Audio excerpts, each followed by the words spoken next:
Oke teman-teman semuanya, jadi banyak yang nanyain soal time frame ya teman-teman. Saya ambil sampel satu komentar seperti ini, dan ini beberapa komentar sama seperti ini, kasusnya hampir sama. Bang, saya beneran bingung soal time frame. Harusnya pakai time frame berapa, analisanya di time frame berapa, entry-nya di time frame berapa, sama tradingnya berapa lama pakai time frame berapa. Oke ya teman-teman, soal time frame trading ini ternyata masih banyak yang salah paham dan masih banyak ya simpang siur informasinya. Kita akan bahas selengkapnya pada kesempatan kali ini. Ini penting banget untuk teman-teman yang masih belajar trading untuk pemula ya.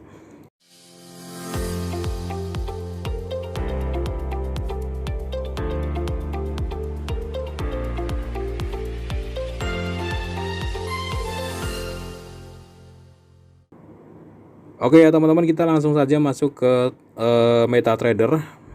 Nah, MetaTrader sebelumnya time frame itu adalah di sini ya. Di sini kelihatan H4.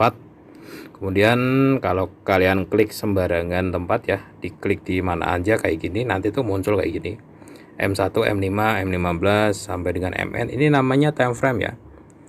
Satu hal yang perlu teman-teman ketahui, time frame ini hanya beda tampilan saja, bukan beda harga, bukan beda market. Marketnya tetap sama ya, harganya tetap sama, tampilannya aja yang beda teman-teman. Nah, contoh nih teman-teman, ini adalah saya buka di time frame H4 ya. Satu candlenya ini ya, satu yang merah yang terakhir ini adalah 4 jam terakhir. Saya buka di H4. Kemudian kalau saya ganti di H1, nah, 4 jam terakhir itu teman-teman di H1 itu ada di sini 1 2 3 4. Kayak gitu ya. Ini jam yang baru nih tadi, baru mulai tadi. Yang ini ya 1 2 3 4 ini satu candle di sini. Dia 4 yang naik ini. Ya. Jadi semakin gede time frame-nya sebenarnya candlenya digabung, diringkas gitu teman-teman. Ya, saya ulangi lagi ya. Ini candle baru jam 8 ya. Yang 4 jam sebelumnya yang ini. Ya, yang hijau yang naik ya. 4 jam ini, kalau ini H4, kalau H1 di 4 jam tadi adalah ini teman-teman, 1 2 3 4. Harganya harganya sama. Jadi semakin besar time frame-nya, sebenarnya marketnya itu semakin diringkas teman-teman. Oke, itu yang pertama ya. Contoh nih, kegunaan time frame yang kedua itu adalah untuk melihat rank harga semakin gede berarti semakin luas. Contoh ya, M1. M1 dalam satu kotak MetaTrader itu kita cuma bisa melihat beberapa jam terakhir teman-teman. M1 karena satunya ini adalah 1 menit ya, bahkan cuma 1-2 jam terakhir lah ya teman-teman, karena satu kotaknya ini 1 menit, satu ini ya, biar jelas banget lah.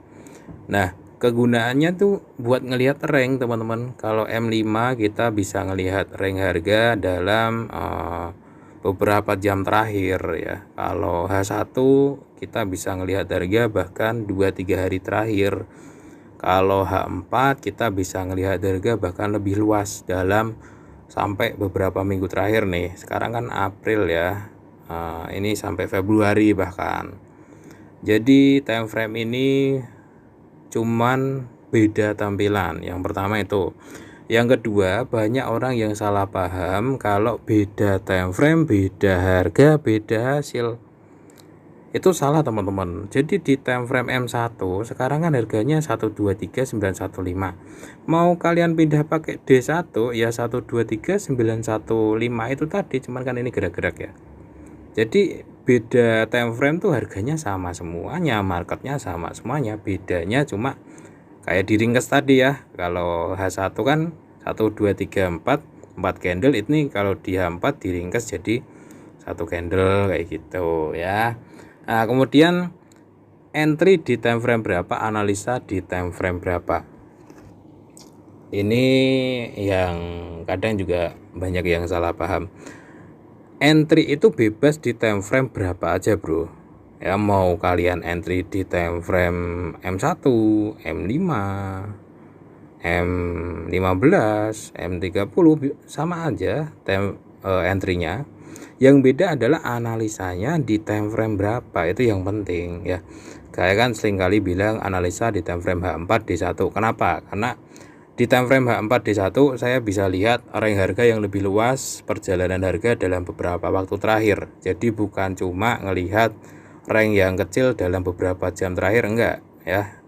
Tapi saya melihat range harga yang lebih luas. Itu kenapa saya sering pakai H4.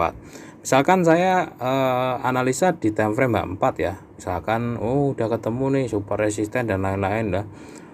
Kemudian saya jalan-jalan dulu ke time frame lain. Saya mau entry di time frame M1 pun nggak masalah. Ya, barusan saya entry di M1 ya. Meskipun saya analisanya di H4 nggak ada masalah gitu. Entry itu di time frame mana aja ya bebas teman-teman ya. Cuman kalau analisa saya memang sering pakainya H4 dan D1.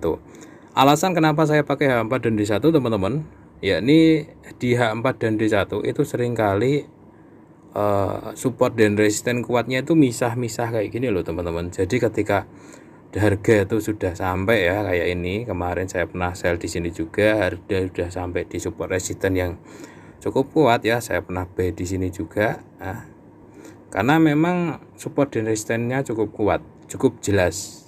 Beda ya, ini H4 ya. Kalau kalian masuk di M15 coba gimana? Support resistennya banyak banget. Ya, di tengah-tengah ini banyak support resisten, padahal kalau di ringkas pakai H4 itu tadi support resistennya tuh daerah-daerah sini teman-teman, nggak kuat gitu.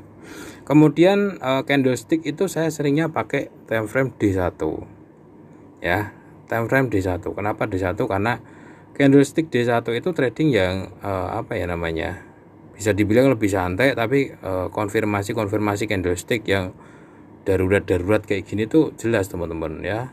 Palu buka sebelahnya naik itu banyak konfirmasi yang cukup valid di D1 candlesticknya ya. Jadi analisa soal support resisten, supply demand, kemudian indikator, kemudian candlestick itu H4 D1 itu teman-teman, itu yang cukup menurut saya cukup akurat. Kemudian trading berapa lama pakai time frame berapa. Nah ini sebenarnya bebas ya teman-teman, kalian analisa pakai time frame H4 terus nanti tradingnya bisa 2 hari 3 hari ya bebas, kalau memang belum target mau gimana gitu kan ya. Tapi kalau saya pribadi ya, ini mengacu saya pribadi, saya nggak nyuruh kalian juga. Kalau saya pribadi itu kan trading itu paling cepat 1 hari, paling sering itu 1 hari sekali maksimal ya. Analisanya ya pakai H4 D1 itu ya, untuk melihat konfirmasi ini aja teman-teman. Sebenarnya time frame ini kalau waktu tradingnya sih bebas. Orang trading pakai H4, saya trading cuma 2 jam juga pernah dan bebas gitu teman-teman. Kemudian misalkan kalian trading pakai D1 ya, mau ngambil dikit aja ternyata 3 jam doang udah dapat, ya udah gitu. Jadi sebenarnya nggak ada waktu patokan khusus kalian mau trading daily harus H4 harus, itu nggak ada teman-teman. Cuman sekali lagi untuk melihat konfirmasi yang lumayan valid itu ada di sini teman-teman, H4 dan D1. Masalah entry-nya tuh bebas, kalian mau pakai time frame mana aja. Cuman konfirmasinya di sini nih biasanya saya ya. Kemudian kalau W1 itu untuk melihat range yang lebih luas lagi dalam bahkan beberapa tahun ya teman-teman. Ini kan W1 kan satu candlenya itu 1 minggu ya.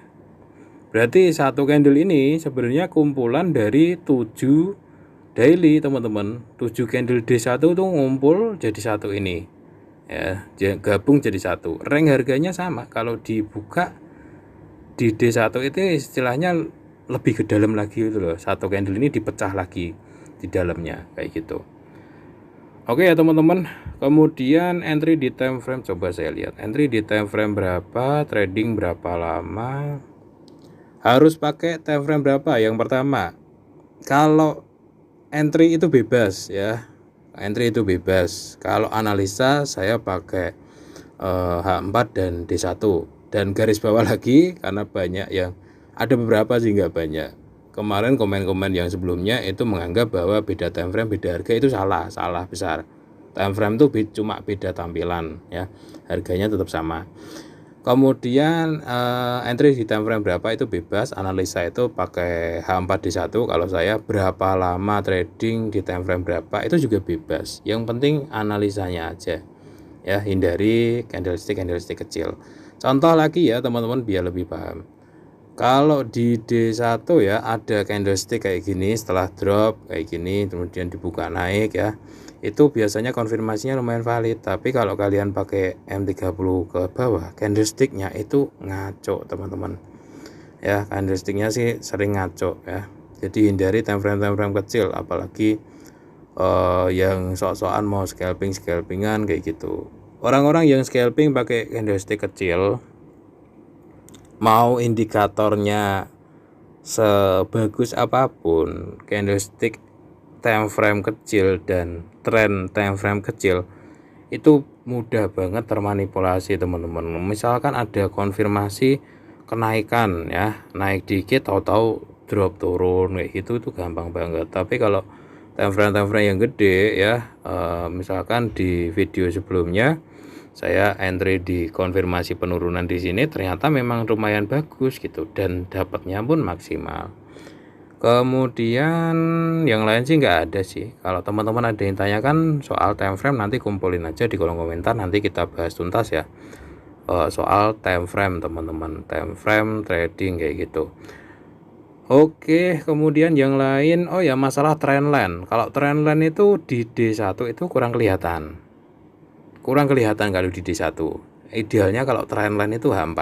Nih teman-teman, kelihatan kan di sini nih, set. Nah H4 ini bagus banget teman-teman, setahu saya sering banget nemu trendline yang mudah saya temuin itu di H4, berkali-kali, bukan cuma beberapa kali ya. Ini kan di H4 kelihatan ya, ujung-ujungnya manis banget ya, untuk support-supportnya tuh kelihatan kayak gitu. Tapi kalau dibuka di D1 ya, mana coba ya tadi ujung-ujungnya di sini nih ujung-ujungnya. Tapi kan kita nggak tahu tuh kalau sebenarnya ini polanya seperti ini gitu.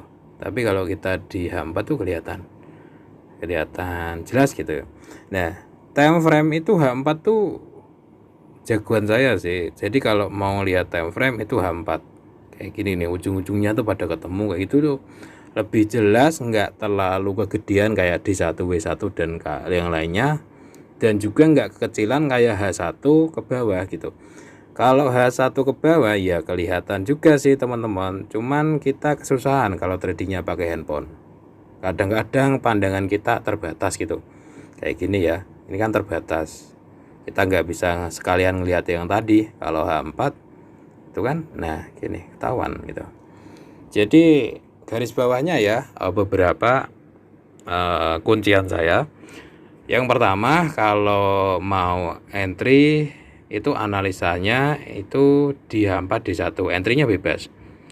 Nah teman-teman bisa periksa untuk candlestick-nya itu H4D1 ya sebelum entry. Kemudian untuk trendline-nya di H4, support resisten, supply demand, indikator itu cek di H4 minimal. Kalau H4 udah ada konfirmasi, biasanya saya sudah berani masuk di situ ya, termasuk target untuk stop loss dan take profit itu di H4 ya.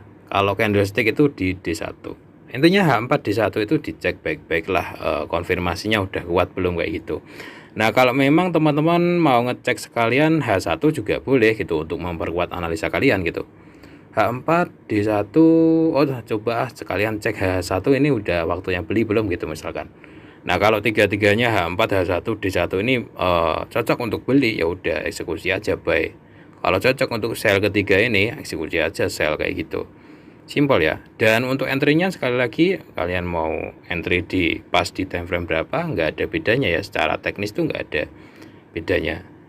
Hanya saja time frame H4D1 ini kita lebih melihat di rank harga yang kalau untuk trading yang sehari sekali kayak saya itu cocok aja teman-teman ya. Kalau teman-teman mau trading dalam jangka pendek pun, sekalipun teman-teman mau trading cuma 2 jam ya, lebih bagus jika memperhatikan di sini dulu ya, H4 dan D1 ya.